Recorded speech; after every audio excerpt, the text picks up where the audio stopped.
Hello, I'm Sonic. We'll learn about logarithmic function. The logarithm is the inverse function to exponentiation. That means the logarithm of a given number x is the exponent to which another fixed number, the base b, must be raised, to produce that number x. As you wish, we can depict in two forms, namely exponential form, and logarithmic form. In an exponential form, let us generally write b to the x exponent, equal to y. b denotes the standard number, x denotes the exponent number, and y denotes the result value. Do you know how the multiplication works? Let us suppose 2 is the standard number and 3 be the exponent. This means, 2 can be multiplied 3 times. This gives the value of 8. If you put the exponent 0, we get the value 1.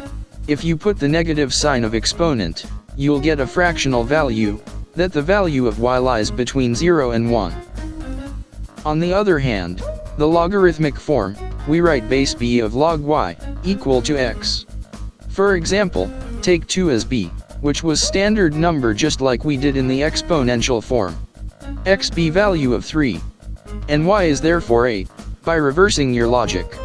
If you have written log of 1 with the base 1, it is 0, but log of 0 is undefined in the negative y-axis. In terms of basic numbers as a result of x, without taking decimals, such as log 10 is equal to 1, log 100 is equal to 2, log 1000 is equal to 3 and so on.